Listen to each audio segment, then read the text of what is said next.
जय हिंद दोस्तों, welcome to Shaurya classes. आज का हमारा टॉपिक है BA program third year fifth semester का। जी हाँ, विषय का नाम है इतिहास, हिस्ट्री। आज हम बात करते हैं बीए प्रोग्राम में हिस्ट्री के बारे में। इससे पहले हमारी एक और वीडियो आ चुकी है जिसमें हमने प्रथम विश्व युद्ध के कारण और उसके परिणामों का उल्लेख किया है। आज की इस वीडियो में हम पेरिस शांति सम्मेलन के बारे में बातचीत करते हैं। अक्सर देखा जाता है कि एग्जाम में ये क्वेश्चन बार बार देखने को मिलता है, तो आइए शुरू करते हैं।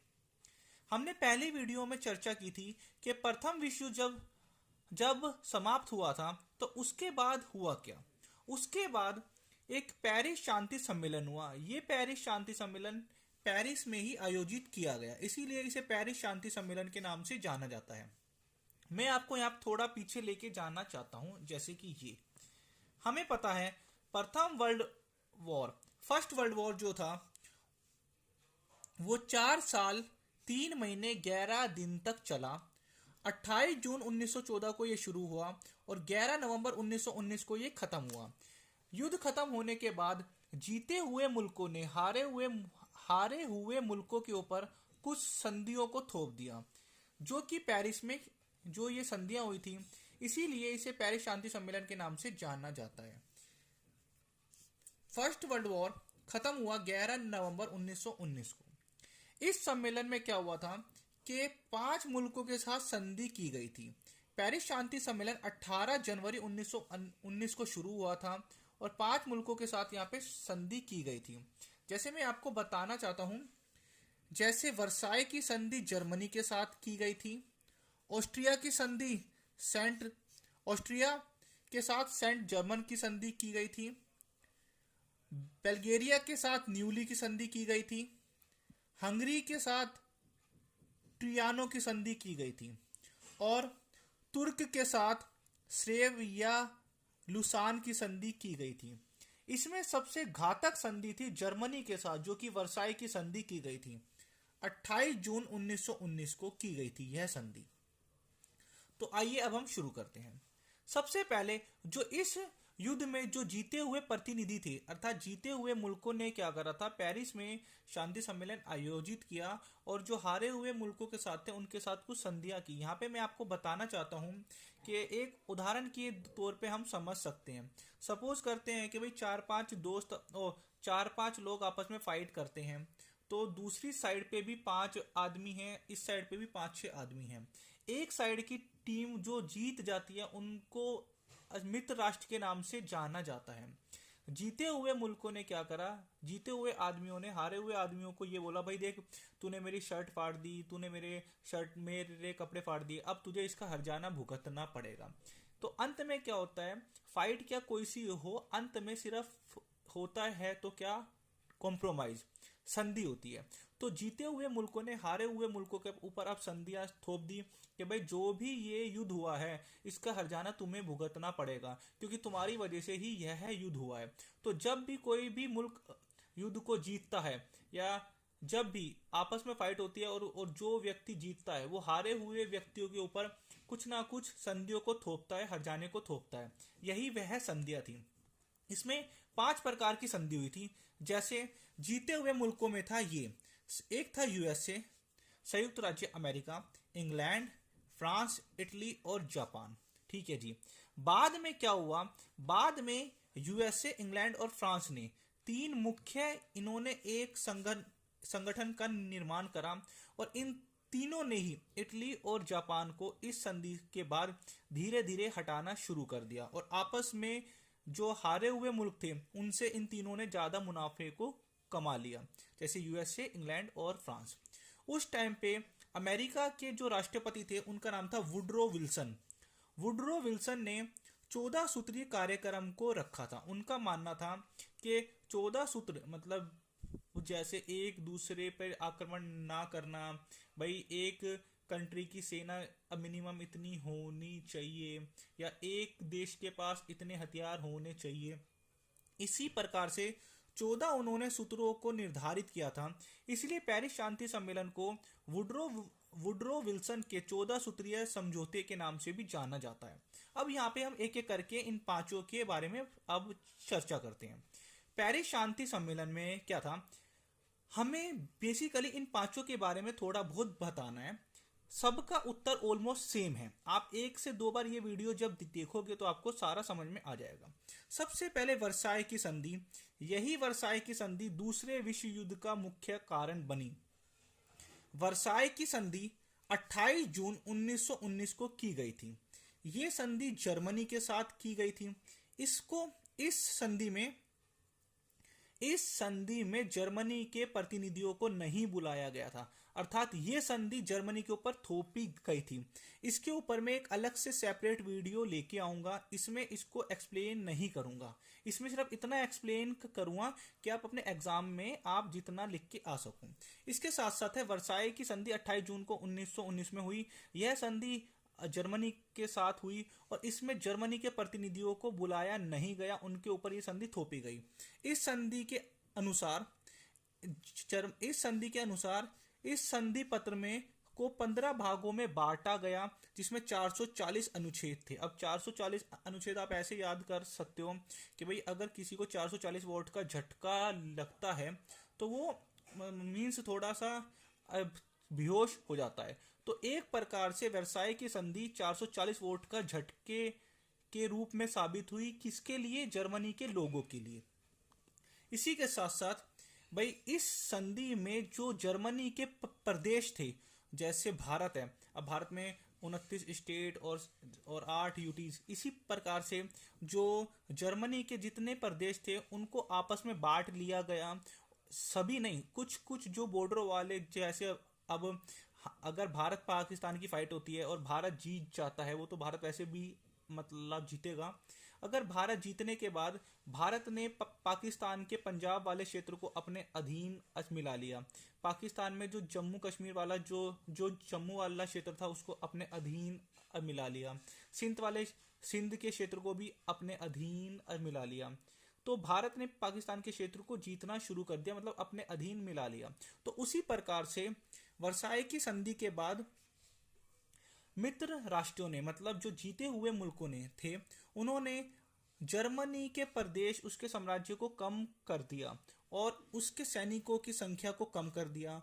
उसकी जो नदी थी, जर्मनी में जो नदी बहती है, उसकी नदी को अब अंतर्राष्ट्रीयकरण कर दिया गया कि भाई अब इस नदी का फायदा मित्र राष्ट्र, मतलब जो जीते हुए मुल्क हैं, वो भी इस नदी में फ्री में यातायात इससे कर सकेगी। इसके साथ साथ जर्मनी के खनिज उनसे छीन लिए गए, उन पे भारी धनराशि थोपी गई। युद्ध का हर्जाना के रूप में जर्मनी को बोला गया कि कम से कम 5 अरब डॉलर के रूप में 1921 तक जर्मनी को जीते हुए मुल्कों को देने, अर्थात अमेरिका, इंग्लैंड और फ्रांस को देने पड़ेगी, हर मतलब जुर्माने के रूप में। इसी के साथ साथ क्या था, अभी हमने देखा कि कैसे उनके प्रदेशों को सीमित कर दिया, उनके सैनिकों को कम कर दिया। इसके साथ है सेंट जर्मेन की संधि, जो कि 10 दिसंबर 1919 में हुई थी। आप और किसी संधि का सन याद करो मत करो, लेकिन वर्साई की संधि का सन आपको याद होना चाहिए और वो तारीख याद होनी चाहिए। इनका याद करो या फिर मत करो, ये कोई ज़्यादा इम्पोर्टेंट नहीं है। सिर्फ ये इम्पोर्टेंट है कि भाई सेंट जर्मन की संधि, ये संधि ऑस्ट्रिया के साथ की गई थी। इसमें क्या था, इसमें भी ऑस्ट्रिया के प्रदेशों को घटा दिया गया, उसके साम्राज्य को कम कर दिया गया। इस संधि के अनुसार ऑस्ट्रिया की जनसंख्या को घटाकर 3 करोड़ थी जो ऑस्ट्रिया की जनसंख्या, उसको घटाकर सिर्फ 65 लाख तक सीमित कर दी। और ऑस्ट्रिया की जो सेना थी और जो नौसेना थी उसको भी सीमित कर दिया।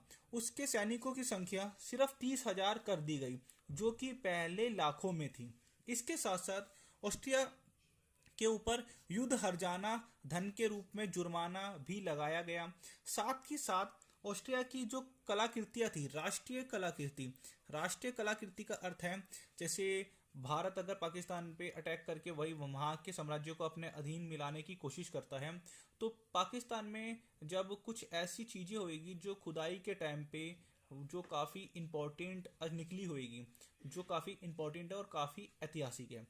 तो इसी प्रकार से ऑस्ट्रिया की राष्ट्रीय कलाकृतियाँ, जो वहाँ के इतिहास थे, जो वहाँ के इतिहास में जो अवशेष थे या जो कुछ इंपॉर्टेंट चीजें थी वो भी उनसे जब्त कर ली गई। इसके बाद है न्यूली की संधि। जो न्यूली की संधि थी ये 27 नवंबर 1919 को की गई थी। यह संधि बल्गेरिया के साथ की गई थी। इसमें भी वही करा कि भाई जैसे उनके प्रदेशों को कम कर दिया, उनके मतलब इसमें जो बल्गेरिया के प्रदेश थे उसको यूगोस्लोवाकिया को दे दिया गया और रोमानिया को दे दिया गया। मित्र राष्ट्र मतलब जो जो जीते हुए मुल्क थे उन्होंने बल्गेरिया के साथ संधि करी, न्यूली की संधि। उसमें बल्गेरिया के कुछ हिस्सों को यूगोस्लोवाकिया में कन्वर्ट कर दिया, कुछ हिस्सों को रोमानिया को दे दिया गया। इसी के साथ साथ बल्गेरिया के ऊपर भी युद्ध का हर्जाना थोपा गया। बल्गेरिया को बोला भाई आप हार गए और आपको कम से कम 45 करोड़ डॉलर आपको देने पड़ेंगे, ठीक है। इसी के साथ साथ बल्गेरिया की सेना को घटाकर 33,000 कर दिया गया। अगर आपको वीडियो पसंद आए तो वीडियो को प्लीज़ लाइक जरूर कीजिएगा, शेयर जरूर कीजिएगा। सब्सक्राइब तो पता नहीं आप करो या मत करो, वो तो आपके ऊपर है, लेकिन लाइक और शेयर जरूर कर दीजिएगा। और एक विनती है कि अगर वीडियो अच्छा लगे तो प्लीज़ कमेंट जरूर कर देना। आपके कमेंट से हमें मोटिवेशन मिलता है। अब बस खत्म होने वाला है। इसके बाद है भाई अगला क्वेश्चन। मैंने कहा था ना 5 संधियां है। इसके बाद है ट्रायनान की संधि। पेरिस शांति सम्मेलन में जो 4 संधि की थी वो की थी हंगरी के साथ। हंगरी के साथ ट्रायनान की संधि हुई थी जो कि 4 जून 1920 में की गई थी। ये जो संधि थी, इस संधि के अनुसार हंगरी के प्रदेश को रोमानिया और चेकोस्लोवाकिया को दे दिया गया। इसी के साथ साथ हंगरी की सेना को भी कम कर दिया गया, उसकी नौसेना को पूरी तरह से बंद कर दिया गया और हंगरी की सेना को मात्र 35,000 कर दिया गया। इसी के साथ साथ हंगरी के ऊपर भी युद्ध का हर्जाना थोपा गया। अभी तक आपने नोटिस करा होगा कि हमने 4 संधियों को पढ़ा है। जैसे हमने अब वर्साई की संधि पढ़ी है, सेंट जर्मन की पढ़ी है, न्यूली की पढ़ी है और ये आपका ट्रायनान की संधि पढ़ी है। इनमें सभी में 3 चीजें कॉमन है। जैसे उनके प्रदेशों को कम कर दिया गया, उनके साम्राज्य को कम कर दिया गया, उनकी सेना भंग कर दी गई, उन पे युद्ध का हर्जाना कर दिया गया। तो ये आपके लिए काफी सिंपल है और अगर एग्जाम में आए तो आप काफी आसानी से इसको कर सकते हो। अगला पॉइंट है सेवर्स की संधि। ये जो संधि थी ये 2 बार की गई थी। ये संधि 10 अगस्त 1920 में तुर्की के साथ, जिसको टर्की के नाम से जाना जाता था, उसके साथ यह संधि को किया गया था। इस संधि के अनुसार भाई टर्की के प्रदेशों को भी घटा दिया और उसके कुछ प्रदेशों को स्वतंत्र घोषित कर दिया था जीते हुए मुल्कों के द्वारा। इसी के साथ ही साथ जब ये संधि को के अनुसार उसके प्रदेशों को स्वतंत्र कर दिया गया था, इसमें यह बताने की कोशिश की गई है कि जो तुर्क था उसने 1920 के आसपास तक अपने छोटे मोटे आसपास के हिस्सों पे अधिकार कर लिया था, छोटे मोटे राज्यों पे। अब उन राज्यों को स्वतंत्रता दिला दी गई थी। तो इससे क्या हुआ, तुर्क में एक व्यक्ति था कमल पाशा, उसने वहां की जनता को इकट्ठा करा और विद्रोह कर दिया। विद्रोह करने के बाद ये संधि को बंद कर दिया गया और फिर से विद्रोह जब शांत हुआ तो फिर से तुर्क के साथ एक और संधि की गई जो कि 24 जुलाई 1923 में की गई थी। जी हाँ, इस संधि के तहत भाई ये तो सारा था। इसके साथ साथ सेना में ना तो कोई कमी की गई। इसमें मतलब जो जीते हुए मुल्क थे उसने ये कहा कि हम भाई तुर्क की सेना में कोई कमी नहीं करेगी और ना ही उस पर कोई युद्ध का हर्जाना थोपा गया। तो सिर्फ 5 में से एक ऐसी ही संधि थी कि जिसमें ना तो सेना में कमी की गई ना तो युद्ध का हर्जाना थोपा गया, पर हाँ इसके प्रदेशों को स्वतंत्र कर दिया गया था और इसके प्रदेशों पे कुछ पे अधिकार कर लिए गए थे। इसी के साथ साथ कुछ इसी पेरिस शांति सम्मेलन में अन्य राज्यों के साथ भी छोटी छोटी संधियां की गई थी जो कि एग्जाम पॉइंट ऑफ व्यू से इंपॉर्टेंट नहीं है।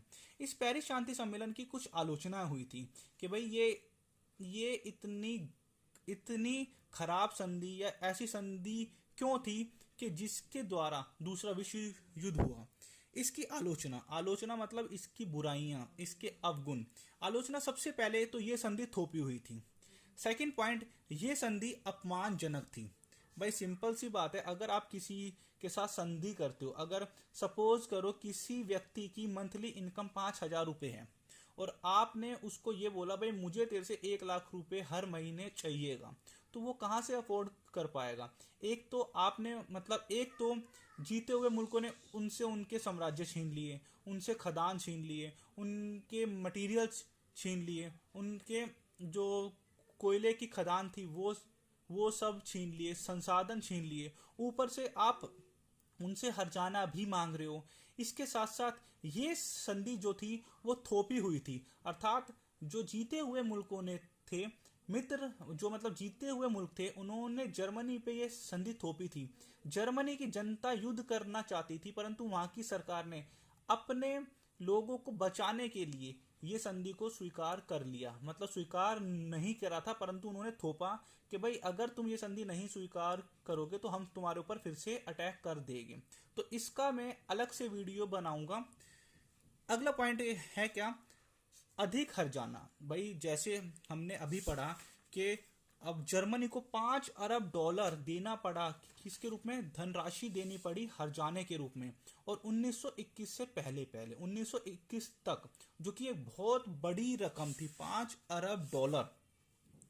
इसके साथ साथ ये संधि काफी विनाशकारी सिद्ध हुई। इस संधि में काफी ज्यादा जान माल की हानि हुई। और इस संधि का जो सबसे मेन पॉइंट है, इस संधि ने वर्साय की संधि को जन्म दिया। इसी संधि ने हिटलर को जन्म दिया। आप आगे देखोगे कि यही संधि आगे जाके हिटलर को और मोसोलियन को जन्म देती है, जिसके कारण दूसरा विश्व युद्ध होता है। अगर आपको ये वीडियो पसंद आए तो वीडियो को लाइक कीजिए, चैनल पे नए हैं तो चैनल को सब्सक्राइब कीजिए, वीडियो को शेयर कीजिए। और हाँ यार, कमेंट कर दिया करो। अगर आपके एक एक कमेंट को हम जरूर रिप्लाई करते हैं, क्योंकि आपका कमेंट हमारे लिए मोटिवेशन का काम करता है। अब आप हमें बताइएगा कि आप किस सब्जेक्ट पे और कौन से टॉपिक पे मतलब वीडियो चाहते हैं। मैं एक कोशिश करूंगा कि आपका जो 5th सेमेस्टर की हिस्ट्री है उस पर मैं एक और वीडियो लेके आऊं, जिसमें पूरी चीज एक सिस्टमेटिक तरीके से आपको समझाऊं। आपको ये पढ़ने की जरूरत ही नहीं होगी, एक वीडियो में आपको पता हो जाएगा। पहले प्रथम विश्व युद्ध हुआ, उसके बाद राष्ट्रीय संघ का निर्माण हुआ, उसके पहले प्रथम विश्व युद्ध हुआ, पेरिस शांति सम्मेलन हुई, फिर राष्ट्रीय संघ का निर्माण हुआ, फिर हिटलर का उदय हुआ, फिर मुसोलियन का उदय हुआ, फिर रूस में क्रांति आई, फिर आर्थिक मंदी आई। तो यही आपकी पूरी बुक में है। ये एक मैं सिस्टमेटिक तरीके से आपको समझा दूंगा, एक वीडियो उस पे आएगी, आप उसको देखना मत भूलिएगा। और एक चीज और मुझे आपसे ये पूछना है, आज आपका जो एग्जाम था वो आपका एग्जाम कैसा हुआ? क्या जो चैनल पे वीडियो आई थी उससे आपको फायदा हुआ?